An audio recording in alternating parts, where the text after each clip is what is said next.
நம்ம green life நர்சரியில் நம்ம இன்னைக்கு இந்த வீடியோவில் அத்தி பழத்தை பற்றி தான் பார்க்க போகிறோம். அத்தி பிளான்ட்டை பற்றி. அத்தியை பொறுத்த வரைக்கும் பார்த்தீங்க அப்படின்னா இந்த மாதிரி ஸ்டெம் வந்து உங்களுக்கு ஒரு குச்சா லீனாக தான் இருக்கும்.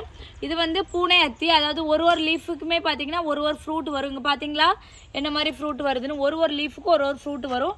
இந்த செடிகள் வந்து க்ரோ பேக்கில் இருக்கிற வரைக்கும் மேக்ஸிமம் நம்மளுக்கு வந்து இலைகள் கம்மியாக தான் இருக்கும். இந்த செடியை பார்க்கும்போதே தெரியும் உங்களுக்கு குச்சி குச்சாக தான் இருக்கும். பட் நீங்கள் இந்த செடிகளை தரையில் வைக்கும்போது உங்களுக்கு வந்து அடர்த்தியாக உங்களுக்கு வந்து இலைகள் வந்து நிறையவே வைக்கும். நீங்கள் தரையில் வைக்கிற வரைக்கும் இது இந்த மாதிரி தான் இருக்கும். அதாவது பார்த்தீங்கன்னா ஒரு லீஃபுக்குமே ஒரு ஃப்ரூட் வருங்க. பார்த்தீங்களா பழம் எந்த அளவுக்கு பெருசாக இருக்குது அப்படின்ட்டு. பார்த்தீங்கன்னா தொட்டதுமே விழுந்துட்டு அந்தளவுக்கு பழம் வந்து நல்லா பழுத்துடுச்சு. இந்த அளவுக்கு உங்களுக்கு வந்து கலர் கொடுக்கும். பார்த்தீங்களா எப்படி இருக்குது அப்படின்ட்டு.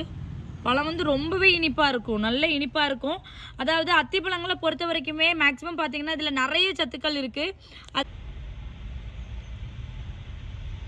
நல்ல இனிப்பாக இருக்குது. அதாவது அத்திப்பழங்களை பொறுத்த வரைக்கும் இதில் வந்து ஃபைபர் வந்து ரொம்பவே அதிகமாக இருக்குது. அதனால் இது செரிமானத்துக்குமே ரொம்பவே ஹெல்ப் பண்ணும்.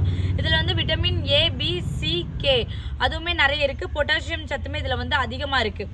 அத்திப்பழத்தை பொறுத்த வரைக்கும் ரொம்பவே ஒரு மருத்துவ குணம் உள்ள ஒரு ஃப்ரூட்டு. ஸோ இந்த மாதிரி பெரிய செடிகளாகவும் நம்ம வச்சு வளர்க்கலாம். சின்ன செடிகளுமே உங்களுக்கு வந்து ஃபாஸ்ட்டாக உங்களுக்கு வந்து வளரும்.